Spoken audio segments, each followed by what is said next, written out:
भक्तगणों, आज आपको भगवद गीता में सुदामा के बारे में बताऊंगा। सुनिए। भगवद गीता 9वें अध्याय का अगला शेष भाग में सुदामा के बारे में बताऊंगा। आप ध्यान से रखें और चैनल को लाइक सब्सक्राइब करें। कृष्ण भगवान आपका कल्याण करें। सुनिए। सुदामा जी भगवान श्री कृष्णचंद्र की बाल्यकाल के सखा थे। दोनों उज्जैन में शांतिपनि जी महाराज के घर एक साथ ही पड़े थे। सुदामा वेदवेता विषयों में विरक्त, शांत और जितेंद्र थे। विद्या पढ़ चुकने पर दोनों सखा अपने अपने घर चले गए। सुदामा बड़े ही गरीब थे। एक समय ऐसा हुआ कि लगातार कई दिनों तक इस ब्राह्मण परिवार को अन्न के दर्शन नहीं हुए। भूख के मारे बेचारी ब्राह्मणी का मुख सूख गया। बच्चों की दशा देखकर उसकी छाती भर आई। वह जानती थी कि द्वारकाधीश भगवान श्री कृष्णचंद्र मेरे स्वामी के सखा हैं। उसने डर से कांपते कांपते पति को सब हालात सुनाकर द्वारका जाने के लिए अनुरोध किया। वह पति के निष्काम भाव को भी जानती थी। इससे उसने कहा, प्रभु, मैं जानती हूं कि आपको धन की रत्ती भर भी चाह नहीं है, परंतु धन बिना गृहस्थ का निर्वाह होना बड़ा कठिन है। अतएव मेरी समझ से आपका अपने प्रिय मित्र के पास जाना ही आवश्यक और उचित है। सुदामा ने सोचा कि ब्राह्मणी दुखों से घबराकर धन के लिए मुझे वहां भेजना चाहती है। उन्हें इस कार्य के लिए मित्र के घर जाने में बड़ा संकोच हुआ। वे कहने लगे, पगली, क्या तू धन के लिए मुझे वहां भेजती है? क्या ब्राह्मण कभी धन की इच्छा क्या करते हैं? अपना तो काम भगवान का भजन ही करना है। भूख लगने पर भीख मांग ही सकते हैं। ब्राह्मणी ने कहा, यह तो ठीक है, परंतु यहाँ भीख भी तो नसीब नहीं होती। मेरे फटे चिथड़े और भूख से छटपटाते बच्चों की ओर तो देखिए। मुझे धन नहीं चाहिए। मैं नहीं कहती कि आप उनके पास जाकर राज्य या लक्ष्मी मांगे।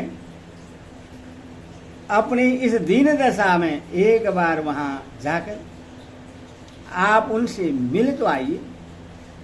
सुदामा ने जाने में बहुत आनाकानी की, परंतु अंत में यह विचार कर कि चलो इसी बहाने श्री कृष्णचंद्र के दुर्लभ दर्शन का परम लाभ होगा। सुदामा ने जाने का निश्चय कर लिया, परंतु खाली हाथों कैसे जाएं? उन्होंने स्त्री से कहा, हे कल्याणी, यदि कुछ भेंट देने योग्य सामग्री घर में हो तो लाओ। पति की बात तो ठीक थी, परंतु वह बिचारी क्या देती? घर में अन्न की कनी भी तो नहीं थी। ब्राह्मणी चुप हो गई, परंतु आखिर यह सोचकर कि कुछ दिए बिना सुदामा जाएंगे नहीं, वह बड़े संकोच में पड़ोसिन के पास गई। आशा तो नहीं थी, परंतु पड़ोसिन ने दया करके 4 मुट्ठी चूरे उससे दे दिए। ब्राह्मणी ने उनको एक मैले कुचले फटे चिथड़े में बांधकर श्री कृष्ण की भेंट के लिए पति को दे दिया। सुदामा जी द्वारिका पहुंचे। पूछते पूछते भगवान के महलों के दरवाजे पर गए। यहाँ पर कविवर नरोत्तम जी ने बड़ा सुंदर वर्णन किया है। वे लिखते हैं, द्वारपाल सुदामा जी को आदर से वहीं बैठाकर संवाद देने प्रभु के पास गया और वहां जाकर उसने कहा, शीर्ष पगा न झगा तन में प्रभु, जाने को आई बसे के ही गामा, धोती फटी सी लटी दूपटी, अरु पाए उपान की नई श्यामा, द्वार खड़े दिज दुर्बल देखी, रहो चकी सो वसुधा अभिरामा, पूछत दीन दयाल को धाम, बतावत अपनो नाम सुदामा। भगवान सुदामा शब्द सुनते ही सारे शुद्ध भूल गए और हड़बड़ा कर उठे। मुकुट वहीं रह गया, पीताम्बर कहीं गिर गया, पादुका भी नहीं पहन पाए और दौड़े द्वार पर। भगवान ने दूर से ही सुदामा का बुरा हाल देखकर कहा, ऐसे बिहाल बियायन सु, पग कंड गजाल गले पुनि जोई, हाय महादुख पाए सखा, तुम आए थे न कीते दिन होई, देख सुदामा की दीन दशा, करुणा करके करुणा निधि रोए, पानी परात को हाथ छू नहीं, नैन के जल सो पग धोए। परात का पानी छूने की भी आवश्यकता नहीं हुई। सरकार ने अपने आंसू की धारा से ही सुदामा के पद पखार डाले और उन्हें छाती से चिपटा दिया।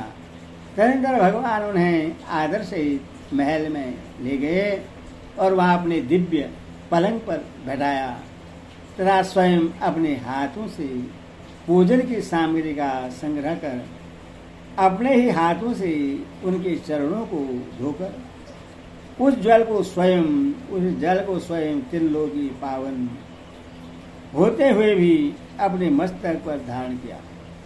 तदनंतर भगवान ने पीर मित्र के शरीर में दिव्य गंध युक्त चंदन, अगर, कुमकुम लगाया और सुगंधित धूप दीप आदि से पूजन करके उन्हें दिव्य भोजन कराया। पान सुपारी दी। ब्राह्मण सुदामा का शरीर अत्यंत मलिन और क्षीण था। देह भर में स्नान पर नसें निकली हुई थी। वो एक फटा पुराना कपड़ा पहने हुए थे, परंतु भगवान के प्रिय सखा होने के नाते साक्षात लक्ष्मी का अवतार रुक्मणी जी अपनी सखा देवियों सहित रत्न दंड युक्त व्यंजन चावल हाथ में लिए परम दरिद्र भिक्षुक ब्राह्मण की बड़ी चाव से सेवा पूजा करने लगी। भगवान श्री कृष्ण सुदामा का हाथ अपने हाथ में लेकर लड़क बने की मनोहर बातें करने लगे। कुछ देर के बाद भगवान ने प्रिय मित्र की ओर प्रेम पूर्वक दृष्टि से देखते हुए हंसकर कहा कि भाई, तुम मेरे लिए कुछ भेंट भी लाए हो। भक्तों की प्रेम पूर्वक दी हुई जरा सी वस्तु को भी मैं बहुत मानता हूँ, क्योंकि मैं प्रेम का भूखा हूँ। अभक्त के द्वारा दी हुई अपार सामग्री भी मुझे संतुष्ट नहीं कर सकती। पत्र पुष्पम फलम तोयम यो मे भक्तिराम प्रच्छेति तदहम भक्तयो महत्म नामी परिचातमन। भगवान की इतना कहने पर ही सुदामा च्योरों की पोटली भगवान को नहीं दे सके। भगवान के अतुल राजलक्ष्मी और वैभव देखकर उन्हें चिवड़ा देने में सुदामा को बड़ी लज्जा हुई। तब सब प्राणियों के अंतर की बात जानने वाले हरि ने ब्राह्मण की आने का कारण समझकर विचार किया कि यह मेरा निष्काम भक्त और प्रिय सखा है। इसने धन की कामना से पहले भी कभी मेरा भजन नहीं किया और न अब भी इससे किसी तरह की कामना है, परंतु यह अपनी पतिव्रता पत्नी की प्रार्थना से मेरे पास आया है। अतः इससे मैं वह भोग और मोक्ष रूपी संपत्ति दूंगा जो देवताओं को भी दुर्लभ है। यो विचार कर भगवान ने यह क्या है कहकर जल्दी से सुदामा के बगल में दबी हुई चूरों की पोटली जबरदस्ती खींच ली। पुराना फटा कपड़ा था, पोटली खुल गई और चूरे चारों ओर बिखर गए। भगवान बड़े प्रेम से कहने लगे, नत वेदुपनीतम में परम परवीणम सखे सर्वयंतं मां विस्मेदे पेतु कंडुला।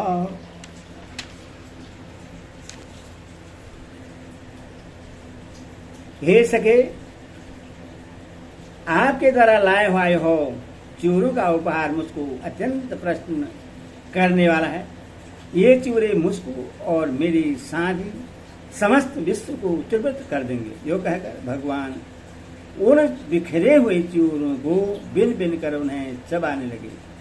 भक्त के प्रेम पूर्वक लाई हुई उपहार का इस प्रकार भोग लगाकर भगवान ने अपने अतुलनीय प्रेम का परिचय दिया। कुछ दिन बड़े आनंद पूर्वक वहां रहकर सुदामा अपने घर लौटे। इधर घर का रूपांतर हो गया था। भगवान की लीला से टूटी मेडिया स्वर्ण महल के रूप में परिणित हो चुकी थी।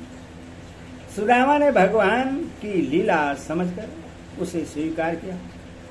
उन्होंने मन मन कहा, धन्य है मेरे सखा ऐसे हैं कि याचक को बिना बताए गुप्त रूप से सब कुछ देकर उसका मनोरथ पूर्ण करते हैं, परंतु मुझे धन्य चाहिए।